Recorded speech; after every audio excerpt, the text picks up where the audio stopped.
Eyewitness News at 10 is next, and tonight a massive crackdown on corruption at the highest levels of the Cook County court system. We'll have a series of reports, including details of a suspected suicide by one of the Greylord witnesses. Also tonight, the United States fires on Syria with the strongest weapons used since the Vietnam War. We'll have these stories and much more on Eyewitness News tonight. Next. Now, United introduces the only daily non-stop from Chicago to the Bahamas. Welcome to your Bahamas. Hello. Hello. Hello. Bahamas.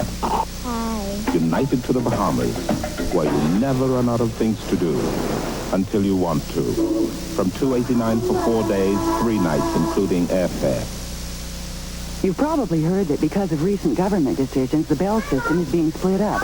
That's true. Okay, thanks. We just wanted you to know that Illinois Bell will still be your phone company, and you'll still be able to count on us for quality service. Hey, champ, how was the ball game?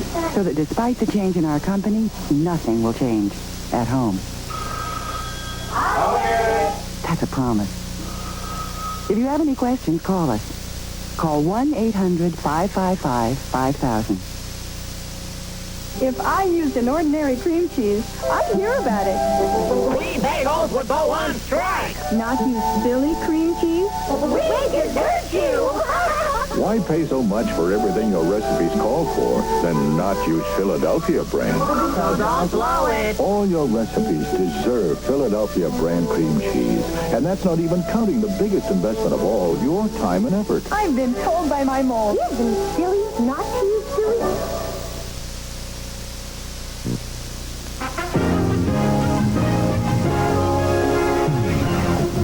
This is Eyewitness News Tonight with Mary Ann Childers, Dick Johnson for Joel Daly, Tim Weigel on sports, Dave Iser with weather, and the Eyewitness News team. This is Eyewitness News Tonight.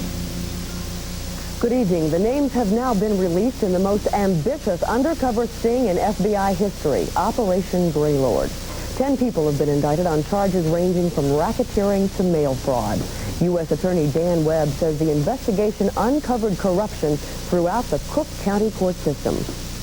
The indictments returned today by the federal grand jury cut across the entire operation and functions of the Cook County judicial system from full circuit court judge down to clerk. That cross-section of court corruption was revealed as U.S. Attorney Webb officially announced the first round of indictments. Jay Levine joins us tonight with details. Jay? Again, the names and numbers were exactly what we expected, but references in the 3-inch stack of formal indictments to new undercover agents and lawyers who flipped, testifying against those they bribed, shed new light on what the government really has and how it went about getting it. I believe that this will be viewed as one of the most comprehensive, intricate, and difficult undercover projects ever undertaken by a law enforcement agency. Included, as expected, are 3 circuit court judges, 4 lawyers, and 3 other men with official and unofficial roles in the system.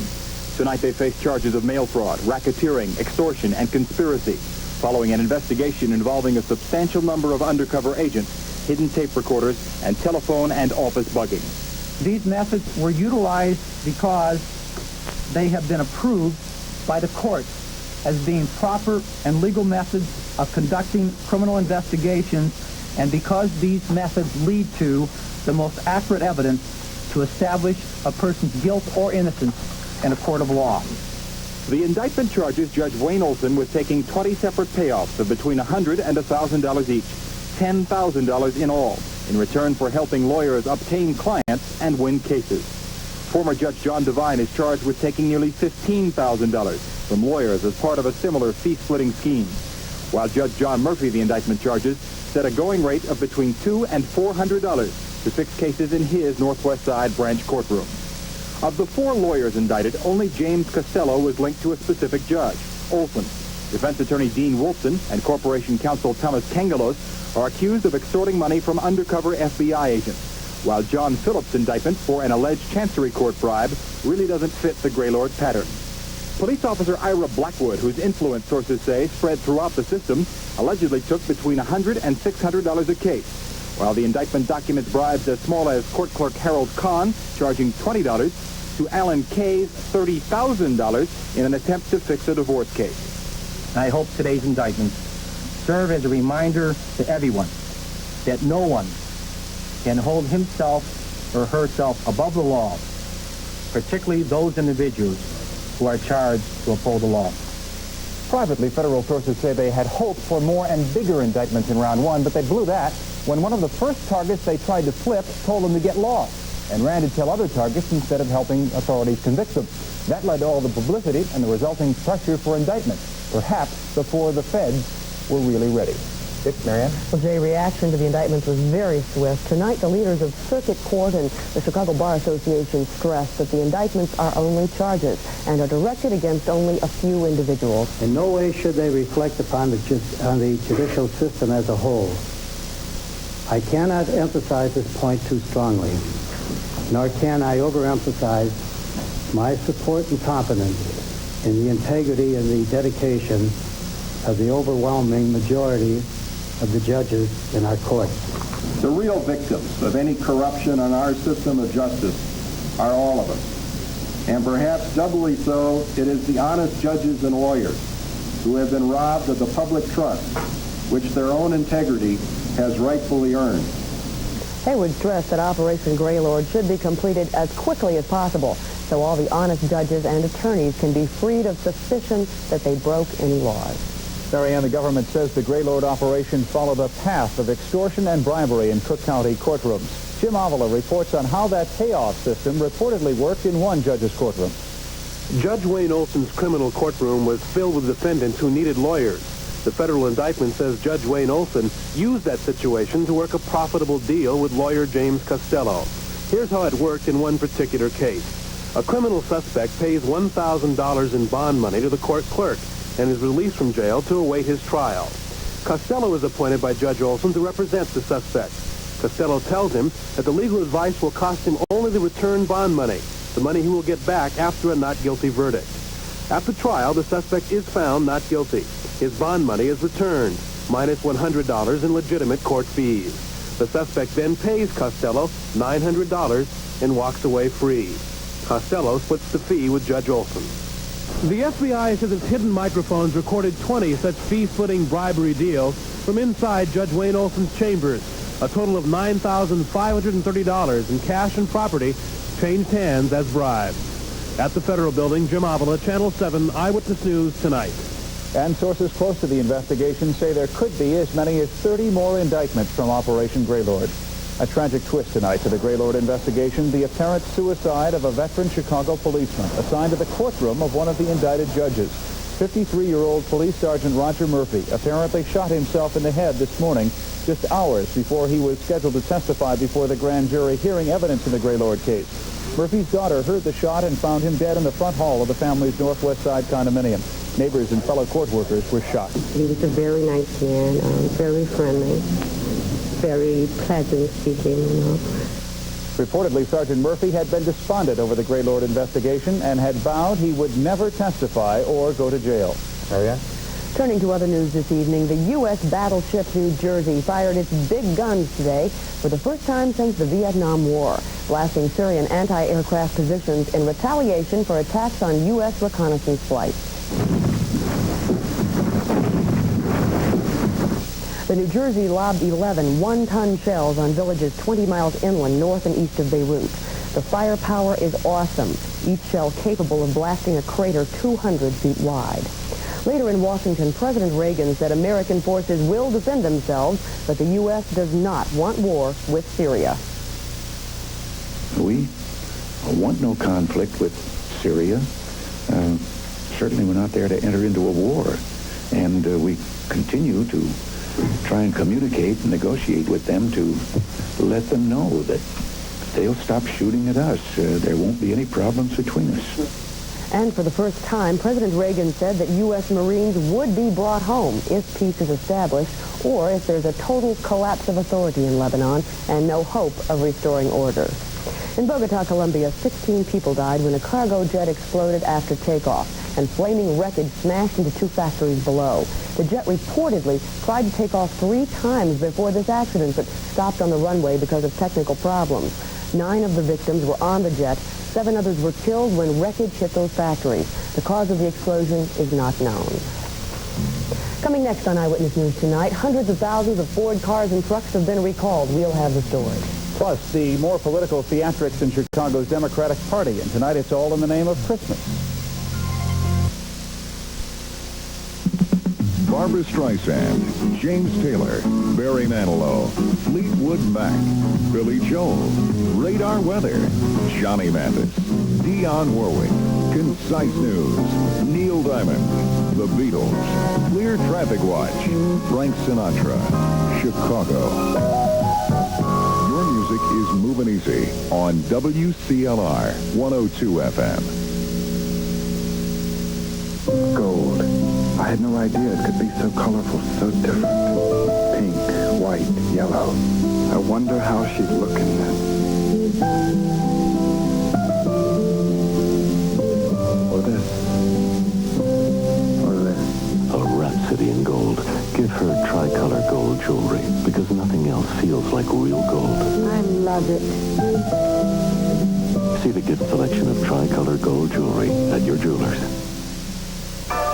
When special guests visit this Christmas season, welcome them with fine foods from Jewel. The perfect holiday brunch includes Minute Maid orange juice, just $1.29 a half gallon. For a special sit-down dinner, serve Jewel's smoked ham shank portion, just 89 cents a pound. And treat your holiday decorators to refreshing high-C drinks, only 69 cents a can. Holiday fun starts with these values through Wednesday at Jewel.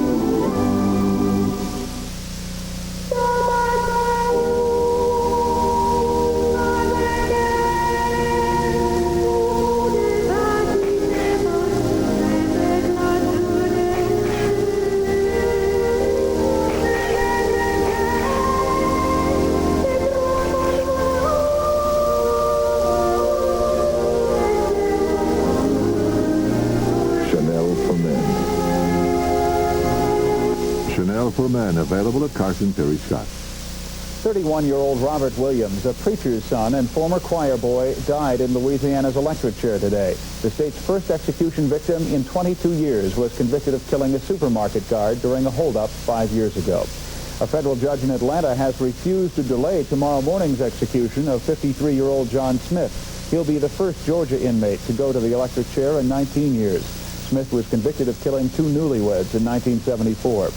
In Dallas, an engineer who was 15 months in jail gained nationwide attention, leaves court free on $10,000 bond. 26-year-old Linnell Jeter was convicted and ordered jailed for robbery, though his fellow employees say he was at work when the crime occurred. The district attorney says Jeter won't be tried again if he passes a lie detector test. Jeter indicated he'll take the test, but might want a new trial anyway to prove to everyone that he's innocent.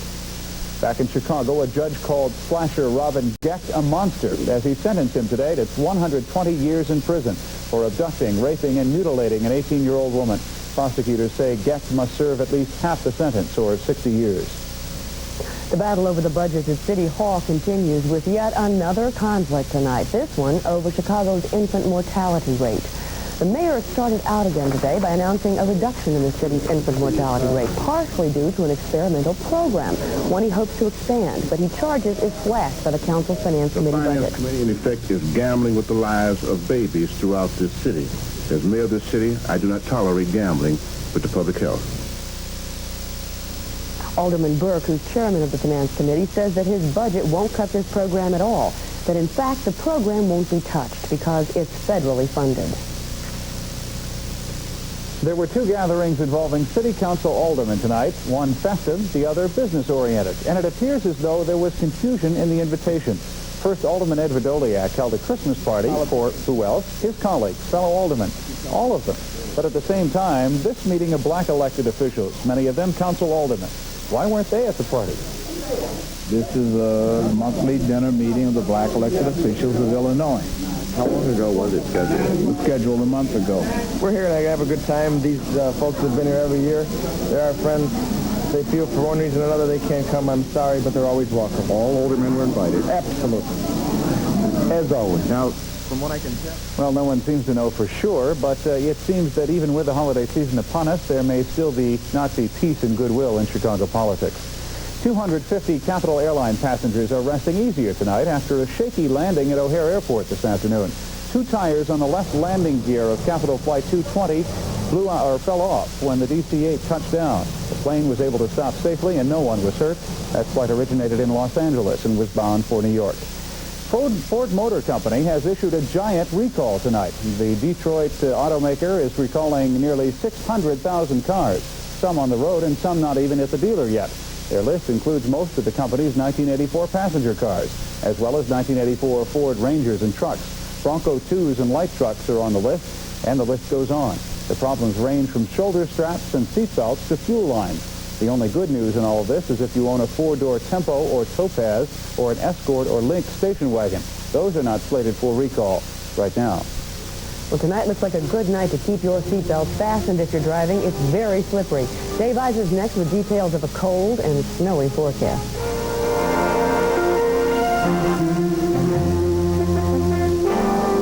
Pulsar Quartz makes fashion affordable. All kinds of fashion. Pulsar Quartz. The elegance of a fine quartz watch, but not the price. When your prescription records are needed in an emergency, Walgreens Intercom card could save your life. When you need a record of prescription expenses for insurance or taxes, Walgreens Intercom can save you money. When you need a refill, but you're not near your own Walgreens, Intercom lets you get a refill at any Walgreens pharmacy. It's professional pharmacy service at its best. Pick up your free card with your next prescription at Walgreens. Now United has a fare so low, it can bring Hawaii alive.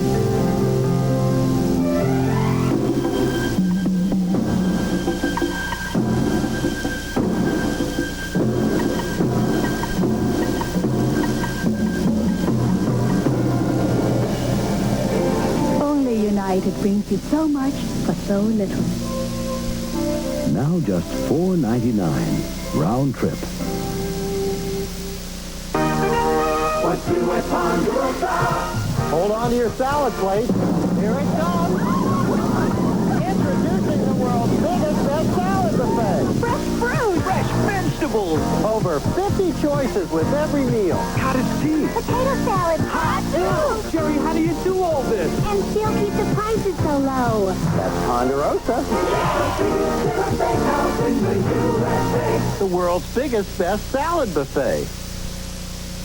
If you've looked outside, you know it's a good night to stay inside your house. How much snow are we going to see tonight, Dave? Well, Marianne, not a whole bunch of snow, but the problem is that the sidewalks and the roads now have frozen over all the moisture that we've seen in the past 24 hours. So it's not an accumulation of snow, but a lot of slippery surfaces. Here's the problem that we've had. Low-pressure system on the surface is now moving about middle of Lake Michigan. But we're involved now, this is a rather deep low, and we're involved in the counterclockwise circulation behind it. Here's a cold front. This is the reinforcing Arctic air, and I do mean Arctic air. Wind chills right now are 30 below in the Dakotas, and that air is going to try to work its way down here. You can see what's already happened. Temperatures were 36 when we went on the air this afternoon with mixed snow and rain. It's now down to 23, and it's all snow, and it's all ice. And that's why we do have a traveler's advisories up for almost the entire viewing area, except when you go north over Lake Michigan. In the upper peninsula of Michigan, there is a winter storm warning there for over 4 to 6 inches of snow accumulation. Here, not much in the way of accumulations, but ice is the problem. Here's the satellite picture showing you that large low. Look at all of the clouds surrounding that low, the textbook comma-shaped cloud and its associated cold front all the way down to the Gulf of Mexico. This low is not moving very fast. We are going to be in this area of clouds and wind and bitter wind chills and light snow, occasional light snow, right through the forecast period. Tomorrow's highs around the country shows again that very, very cold surge of air pouring into the nation's midsection. It will be well below zero up in Canada. And again, that Arctic air is headed this way. Probably at the earlier part of the weekend, we will get some of the coldest air we've seen in here this season. Well, here's a live shot out of Lincoln Park, and you can see, yes, indeed, it is snowing right now. So let's take a look at that forecast. Traveler's advisory is in effect. Occasional light snow tonight. Most of the areas in and around the city will only see 1 to 3 inches of snow. But if you are west of the Fox Valley, you've already had snow while most of the city all day was getting rain. So you will have a total of about 3 or 4 inches on the ground by the time it all stops. Tonight's lows 18 to 22. Tomorrow, on again and off again, light snow and some flurries too, but the main detail is colder. 22 to 26 degrees will be your highs. Tomorrow night, lingering flurries hang on. Still growing colder, 11 to 15 tomorrow night's lows, and the extended forecast shows some partial clearing on Friday with temperatures only into the lower 20s. Saturday, some afternoon or evening light snow, and Sunday just plain cold with temperatures no higher than the upper teens. But then again, it is December in Chicago. That's true. Time to bundle up. You're right. Thank you. Merry Christmas, everyone. It's coming. Sports is next with Tim Weigel. Tim has an incredible story of a case of mistaken identity on the streets of California. To get the best beer in the world, you have to speak German. Beck's, the #1 imported German beer. America's fastest production car, the '84 Corvette, accelerates even faster with Amoco Premium Lead-Free. Looking for a great way to make your whole day click? Start with the Good Morning Guys on 67 WMAQ Radio. It just wouldn't be the holidays without trimming the tree, fixing batches and batches of seasonal favorites, and bringing home a bright, beautiful poinsettia plant from Jewel. You'll find a whole rainbow of poinsettias at your Jewel floral shop. Pink and red and white, even delicate blends and shadings of different colors. This one, all decorated with festive foil and bow, is only $5.99. It just wouldn't be the holidays without a poinsettia plant from Jewel. And tonight, the Blitz attempts to make headlines again. Tim? Well, Dick, the Chicago Blitz have called a press conference for Friday. It's assumed they'll announce they've signed former Bear Doug Plank to a fat contract. As you know, Plank confirmed yesterday to our Mike Adamley that he had received the Blitz offer and would probably accept it. Speaking of the Bears, linebacker Mike Singletary and Walter Payton have been selected to play in the Pro Bowl game. Singletary will be a starter. Walter will back up the Rams' Eric Dickerson. And the Hawks aren't ready to back up the truck yet, but they're sure in reverse. Now, late in the first period, they're already leading 2-0. Dennis Savard pulls the trigger, gives the Hawks a 3-0 lead in the first period. In the second, the Kings make it 3-2. But watch Dennis Sear from Dennis Savard. Dennis menacing the Kings, and it's 4-2 Hawks. They seem to have the game completely under control. Then it's 4-3, and Doug Smith takes it away from Savard, breaks in on Bannerman. It's 4-4, and oh my gosh, the Kings aren't finished yet. Mike McEwen blasts one from the point. Watch Bernie Nichols tip it in right there, and it's 5-4 the final. Hawks lose again, 6-5. Orville Kessier shaking his head. He can't believe it, and the Blackhawk players decide they better turn to a bottle of Gatorade. Meanwhile, in the NBA tonight in Boston, well, we'll go to the scores. All right, Blackhawks lose, as we told you. Edmonton 9-4 over the Rangers. 3 goals for the great Gretzky. He's now scored in 32 straight games. St. Louis and Minnesota in overtime. In the NBA, it's Philadelphia over Milwaukee, Boston over Cleveland on a last-second shot by Larry Bird, Washington over Atlanta. We have San Antonio beating San Diego, and Indiana loses to Dallas in college ball. Ohio State a winner. And Millersville beats Shepherd, a team that always plays like sheep. That, of course, is a score you won't see anywhere else. How about the NBA? Will you ever see this again?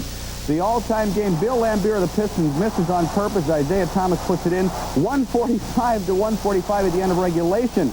The final score would be 186-184, the most points ever scored in an NBA game. It breaks the old record by 33 points. Isaiah Thomas had 47. Watch him get the 2 here that put out of reach in the third overtime.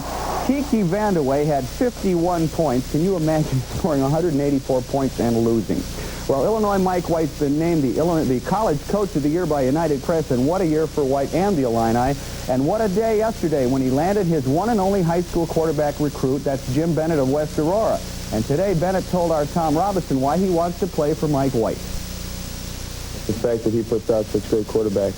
And, his list has a lot of credentials on it. The people he put into the NFL and Easton and Dave Wilson, all those guys, if you're going to play for Mike White, you're going to go somewhere properly. So that'd be a good place for a quarterback to go right about now. Speaking of quarterback coaches, Jack Elway, the former coach of San Jose State and the father of former Stanford All-American John Elway, is now the head coach at his son's alma mater, which, of course, is Stanford.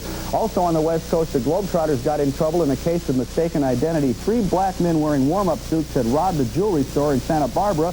Police patrolling the area arrested the 3 Globetrotters instead because they matched the description of the robbers. The Trotters were roughed up pretty badly before they finally revealed their true identity and were let go, and you won't hear them playing Sweet Georgia Brown in the Santa Barbara police station.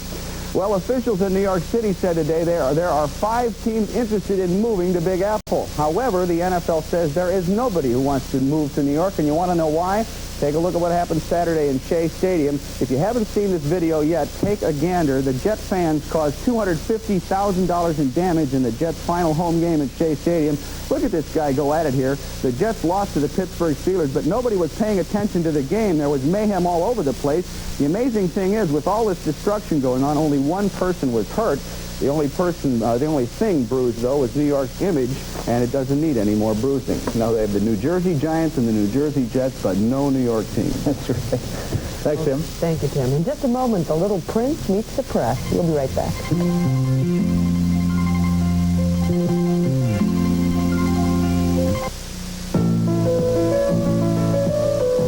Diamond jewelry?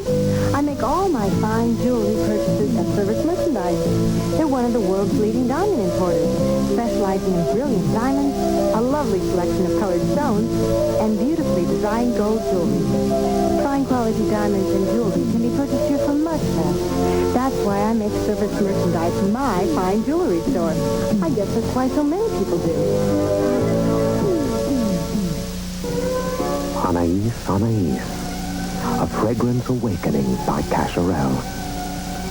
For the moment that becomes a turning point. Anais, Anais brings a dream to life.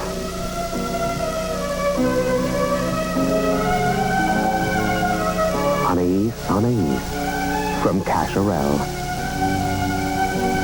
Now at Marshall Field. At one time, you could just look around the loop and see 15 or 20 tower cranes being operated. You don't see nearly that many at the moment, and it's that way all over northern Illinois. I'm Tom Nader, president of the Building Trades Council, and for the 100,000 construction workers I represent, that's a leading economic indicator. If it's going to improve, if we're going to put all our people back to work, if we're going to have jobs for our kids, we have to get the economy moving the way that it used to. That means keeping our businesses and industries healthy, making it easy for them to expand, and making new ones want to come here. If anyone is doing their part, I think it's Commonwealth Edison. We've always had top-notch service. We've always had enough electricity without interruption. They've planned ahead. I don't want to see that change, ever. To have enough jobs, we have to have enough energy.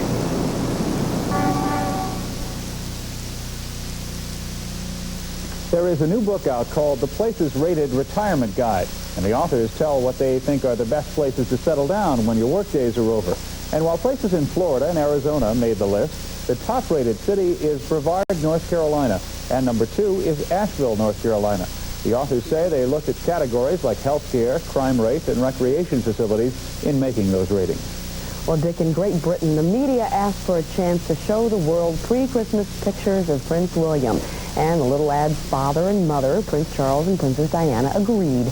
And so at the age of 18 months, Prince William provided what our White House would call a photo opportunity. Well, as you can see, the little prince, he's 2 feet 10 inches tall, weighs 30 pounds, and has 11 teeth. Now, he didn't talk to the small army of photographers, but if actions speak louder than words, the royal youngster wasn't very impressed. 3 times he headed for the door, and all 3 times Dad had to coax him back. He's going to have to learn more about public appearances. He's got a while. That's Eyewitness News tonight. Nightline is next. The topics tonight, crime in America and the death penalty. Thanks very much for joining us. I'm Dick Johnson. I'm Marianne Childers. Have a good evening, and we'll see you tomorrow. Good night. Good night.